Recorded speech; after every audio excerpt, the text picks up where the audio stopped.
Hello viewers, बहुत important part English grammar इन use second year ਦੇ ਲਈ ਸੈਮ 3rd ਦੇ ਲਈ ਸ਼ੁਰੂ ਕੀਤਾ ਹੋਇਆ ਬੇਟਾ। ਐਕਸਰਸਾਈਜ਼ ਨੰਬਰ 92 ਇਸ ਤੋਂ ਪਹਿਲਾਂ ਵਾਲੀ ਵੀਡੀਓ ਵਿੱਚ ਕਰਵਾ ਚੁੱਕੀ ਹਾਂ, ਤੁਸੀਂ ਦੇਖ ਸਕਦੇ ਹੋ। ਐਕਸਰਸਾਈਜ਼ ਨੰਬਰ 92 ਸੋਲਵ ਵੀ ਕਰ ਚੁੱਕੇ ਹਾਂ। ਅੱਜ ਅਸੀਂ ਕਰਾਂਗੇ exercise number 93 relative clause. Relative clause ਜੋ ਅਸੀਂ ਪਹਿਲਾਂ ਕੀਤੀ ਹੈ ਬੱਚੇ, that is who, that, which. Who is used for person, that and which is used for situation or things. ठीक है जी। तो आज की एक्सरसाइज जो 93 नंबर एक्सरसाइज है वो रहेगी who, that, which relative clause to। Clear. तो ये असी देखांगे कि किस तरीके नाल इहदी जिहड़ी यूजेज है वो वेरी करती है। ठीक है। सब तो पहला एग्जाम्पल पढ़ांगे। The woman who lives next door to me is a doctor, और the woman that lives। ठीक है जी। तो क्यों आना है देते विच who ते that। the woman lives next door to me। who मतलब वो लेडी जिहड़ी साडे तो अगले घर रहिंदी है। who the woman is a subject। इत्थे असी सब्जैक्ट बारे गल करते हैं। मीनस डूअर ऑफ एक्शन, जिहड़ा कि एक्शन कर रहे हैं। The woman is subject. बच्चे इस तो पहला कि तुहानूं सबजैक्ट ऑब्जैक्ट बारे दसदा। दैट ते हू दी यूज इस तो पहला सबजैक्ट की हुंदा है बच्चे। सबजैक्ट इज़ काम नूं करन वाला, जिन्हों कि तुसीं पंजाबी दे विच करता कह दिंदे हो। Doer of action, doer of action. ठीक है जी। जिवें कि आई एम टीचिंग, हुण इहदे विच सबजैक्ट कौन है? आई। ठीक है। बॉयज़ आर प्लेइंग, ये सब्जेक्ट कौन है? बॉयज़। सब्जेक्ट मीन्स करता। पर दूसरी साइड पे ऑब्जेक्ट की हुंदा है बेटे? ऑब्जेक्ट इज़ जिहदे उपर या जिहदे नाल एक्शन किया जाता है। फॉर एग्जाम्पल मैं क्या, I am writing a letter. A letter, मैं काम कर रही हाँ राइटिंग, पर लिख की रही हाँ अ लेटर। एक ही है object. I am playing with football. ठीक है। तो फुटबॉल। क्लियर। तो ये सारे एक ही है ऑब्जेक्ट। तो इस तो बाद हुण where the boys, where are the keys sorry that were on the table. Where are the keys that were on the table. The keys were on the table means तुसी प्रिस्क्राइब कर रहे हो, जिस चीज़ बारे तुसी पूछ रहे हो वो की है? सबजैक्ट है। तो असीं उहदे लई की लगाया? दैट ते which. You must use who, that, which when it is subject of the relative clause। you cannot leave out who, that, which in case of subject। J subject ਲਈ ਤੁਸੀਂ यूज़ कर रहे हो तो relative clause ਦੇ ਵਿੱਚ ਤੁਸੀਂ who, that, which ਨੂੰ ਛੱਡ नहीं सकते। पर यही जे ਤੁਸੀਂ as an object यूज़ कर रहे हो तो उस केस ਦੇ ਵਿੱਚ who, that, which ਨੂੰ ਤੁਸੀਂ लीव कर सकते हो। एग्जाम्पल देखते हैं। Second part, B part. Sometimes who, that, which is the object of verb। मतलब जो ऑब्जेक्ट है तो जिस तरह की सेम एग्जाम्पल है, इस तरह की एग्जाम्पल ही सेम है। The women who I wanted to see was away on holiday। the woman who I wanted to see means I wanted to see a woman। तो असी उस woman की गल कर रहे हैं। the woman who I wanted to see। तो in that case you can leave the who, that, which तुसी लीव कर सकते हो। Means I wanted to see the woman. ठीक है। हु द वूमैन किहदे लई यूज़ किया? ऑब्जेक्ट लई। ठीक है। Next, did you find the keys that you lost means you lost the keys. तो इत्थे कीज़ दैट जिहड़ा यूज़ किया वो कीज़ लई, ते इत्थे कीज़ की है? ऑब्जेक्ट है। You lost the keys means तुसी ऑब्जेक्ट लई यूज़ किया। तो नैक्सट रूल देखो बच्चे, when who, that, which is object you can leave it out. This is very important. You can leave it out, तुसी इहनूं छड्ड सकदे हो। लीव इट आउट मतलब छड्ड सकदे हो। The woman I wanted to see was away या the woman who I wanted to see, दोनों ही सही है। चाहे तुसी हू, दैट, विच यूज़ करो चाहे नहीं करो, दोनों ही सही है। पंजाबी दे समझा हाँ जी क्लीयरली दोबारा समझा ਦਾਂ ਬੱਚੇ ਜੇ ਅਸੀਂ ਐਜ਼ ਅ ਸਬਜੈਕਟ ਵਰਤ ਰਹੇ ਹਾਂ ਉਹਦੇ ਸਬਜੈਕਟ ਦੇ ਲਈ ਅਸੀਂ ਵਰਤਣਾ ਹੈ ਤਾਂ ਅਸੀਂ ਹੂ ਵਿੱਚ ਦੈਟ ਨਹੀਂ ਛੱਡ ਸਕਦੇ ਅਸੀਂ ਯੂਜ਼ ਕਰਨਾ ਹੀ ਕਰਨਾ ਹੈ ਪਰ ਜੇ ਅਸੀਂ ਆਬਜੈਕਟ ਦੇ ਤੌਰ 'ਤੇ ਜਿਵੇਂ ਦ ਵੂਮੈਨ ਵਿੱਚ ਤਾਂ ਉਹਦੇ ਲਈ ਅਸੀਂ ਹੂ ਵਿੱਚ ਦੈਟ ਛੱਡ ਸਕਦੇ ਹਾਂ ਠੀਕ ਹੈ ਜੀ next is note the position of prepositions आगे बेटा आ गया प्रैपोजिशंस की होंगी हैं जो कि रिलेट करती हैं एक चीज़ नूं दूसरे नाल जिवें कि Tom is talking to a woman हुण प्रैपोजिशन जिस तरह to in for into beside ये सारियां प्रैपोजिशंस है बच्चे तो the Tom is talking to a woman talking to या do you know the woman Tom is talking to मतलब ये की आ गया पहला Tom subject is talking to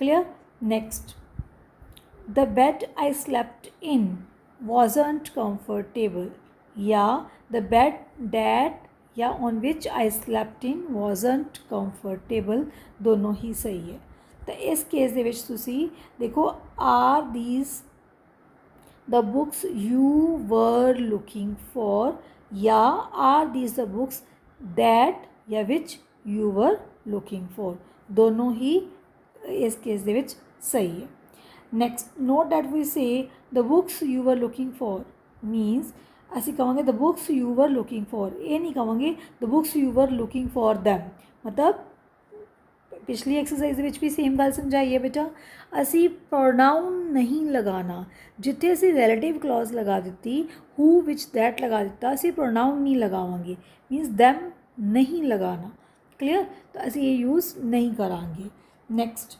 everything that they said was true everything that they said means not everything what they said जो everything word आ गया तो असी दैट लगावांगे वॉट नहीं लगावांगे next I gave her all the money that I had सारे पैसे देते not all the money what I had ठीक है जी मतलब ऑल एवरी है तो असी उस केस दे विच की नहीं लगावांगे वॉट नहीं लगावांगे ठीक है जी clear next what the things that what they said was true जो उन्होंने क्या सही सी ये चीज़ों के लिए सी इसलिए असीं इत्थे वॉट लगावांगे वॉट दे सैड जो उन्होंने क्या ठीक है तो ਉਹਦੇ ਲਈ ਅਸੀਂ ਵॉट यूज़ कर सकते हैं पर जिथे एवरीथिंग आ गया ऑल आ गया तो उस केस ਵਿੱਚ ਅਸੀਂ यूज़ नहीं करांगे नेक्स्ट है जी exercise part 93 number exercise part in some of the sentences you need what और दैट तो देखो सिंपल जी गल है बच्चे जे तस एज अ सब्जैक्ट यूज़ हो रहा है तो वट या दैट लगेगा नहीं तो नहीं लगेगा first did you find the keys you lost did you find the keys हुण कीज़ की है ऑब्जैक्ट है तुसी लभ रहे हो कीज़ लई हुण कीज़ दे नाल दैट या विच नहीं लग्या होया तो ये सेंटेंस बिल्कुल करैक्ट है ओके है इसलिए ये ओके लिख दिता next the people we met last night were friendly the people we met last night were friendly the people who we met तो क्या आएगा the people who we met next the people work in the office are very friendly हुण जिहड़े काम करते the people ये subject है who work in the office are very friendly I like people I work with ठीक है I like people I work with हुण I like people I subject है पीपल ऑब्जेक्ट है इसलिए वर्क विद सिंपल ही आ जाएगा तो हू तो दैट लगाने की लोड़ नहीं मतलब जे सब्जेक्ट की गल हो रही है तो हू दैट या विच तो लगाना ही लगाना है जे ऑब्जेक्ट बारे गल हो रही है तो हू दैट विच तुसी छड़ सकते हो नेक्स्ट 7th करवा रही हैं बच्चे what happen to the money was on the table ठीक है what happen to the money की होया उस पैसे नाल मतलब पैसा सब्जेक्ट है the money that was on table आएगा तो कला मनी नहीं आएगा दैट आएगा next 8th is okay 9th what is the best thing it has ever happen to you it has नहीं आएगा इट वर्ड नहीं आएगा that has ever happen to you the best thing it नहीं आएगा pronoun नहीं आएगा relative pronoun आएगा that has ever कभी भी थोड़े नाल होई होगी ਨੈਕਸਟ ਬੱਚੇ, what do you say in this situation? ਤੁਸੀਂ ਕੰਪਲੀਟ ਕਰਨੇ ਹੈ ਸੈਂਟੈਂਸ, ठीक है जी। सेंटेंस कंप्लीट करना है by using relative clause. Yes, a friend is wearing a dress, you like it, you tell her. देखो जी, sentence number 2, a friend is wearing a dress, you like it, you tell her. तो उन्होंने तुसी दसना है I like the dress, तुसी किस तरह दसोगे?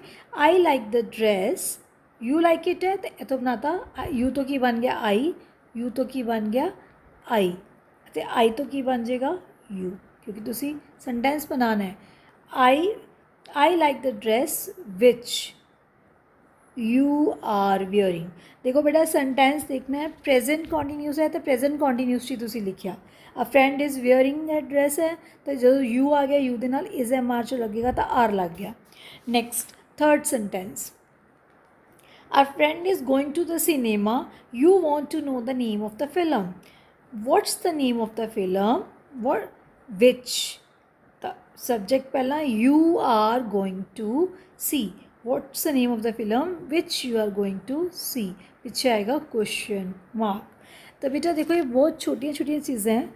सी हो सकता है वीडियो थोड़ी ब्लर होवे, हो सकता है थोनू प्रॉपर दिख ना रहा होवे, but please open your grammar book, तो जो भी है सेंटेंस मैं बोल रही हूँ उन्होंने सेंटेंस को सुनो, तो जो समझा रही हैं समझो, तो यदि प्रैक्टिस करो, you can get full marks in the grammar part. तो बिल्कुल घबराना नहीं है, ईजी है बहुत ज़्यादा।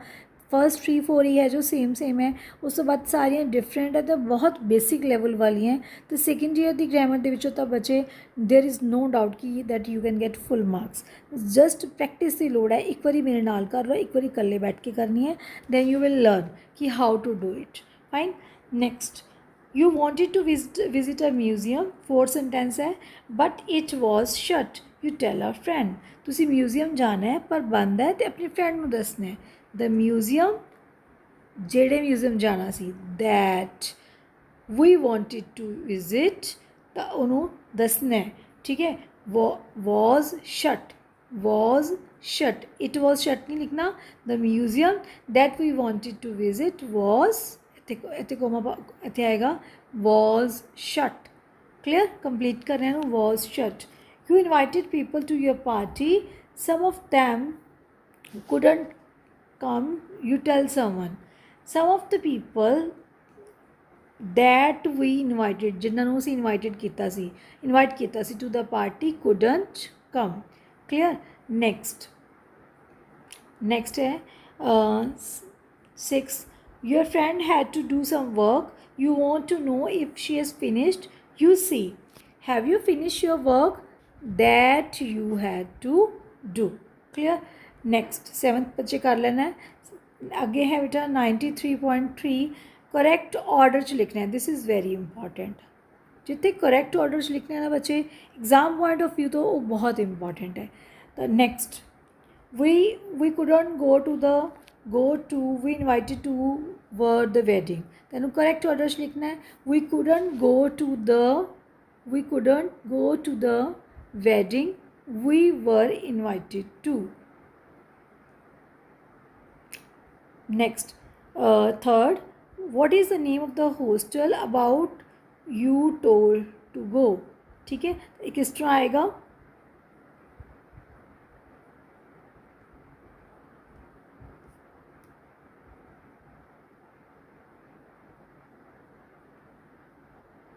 yes, एक किस तरह आएगा, the hostel you what's the name of the hostel you told me about, जिस बारे तुसी मैनू दस्या। नेक्स्ट है unfortunately I didn't get applied I the job for, एक ही unfortunately I didn't get the job I applied for. तो तुसी नोट करो बेटा ये विच की हो रहा है, जो प्रैपोजिशंस है जो वो की है कितने आ रही हैं, सब तो लास्ट से आ रही हैं, to, about, for, than to. Clear, इनू ध्यान नाल कर लेना है। तो next, did you enjoy you the concert to went, did you enjoy the concert you went to. Clear? Next Gary is a good person to know, ਤਾਂ ਹੁਣ ਕਿਸ ਤਰ੍ਹਾਂ ਲਿਖਣਾ ਤੁਸੀਂ, Gary is a good person to know, he is somebody you can rely on, he is somebody subject you can rely on, clear। ये important part है, बहुत ध्यान नाल करना है बच्चे। नेक्स्ट है पुट इन दैट और वॉट, हुन दैट या वॉट लगाना है, ध्यान नाल लगाना है। तो इस तरह की सेंटेंस भी बहुत ईजी है। हाँ जी, थर्ड सेंटेंस करवा रही हाँ, she gives the children everything they want, ठीक है, ऑब्जेक्ट है तो इसलिए सानू लोड़ नहीं है इत्थे लगाने दी, everything is object. Tell me dash you want and I will try to get it for you, tell me what you want, तुहानू की चाहिए, what you want. Why do you blame me for everything, जिहड़ा भी कुछ गलत हुंदा है, what नहीं आएगा, की आएगा, that goes wrong. I won't be able to do much but I will do, जो भी मैं कर सकता, वॉट आई कैन, जो भी मैं कर सकता। सैवंथ दे विच ऑब्जेक्ट के तौर पर इसलिए खाली रहेगा। 8 I don't agree with dash you said, जो भी तुसी क्या, what you said. Next I don't trust him, I don't believe anything, देखो हुण इहदे च की है, आई डोंट बिलीव एनीथिंग, जो भी उन्हें क्या, ये एज एन ऑब्जेक्ट है तो इत्थे यूज़ नहीं होएगा, वॉट या दैट की ज़रूरत नहीं है। तो kindly subscribe the channel if you feel कि मैं थोड़ी किसी तरीके भी हेल्प कर रही हाँ। Please tell me in the comment box जे थोनू किसी इंप्रूवमेंट की लोड़ है। Like and share, thank you, God bless you.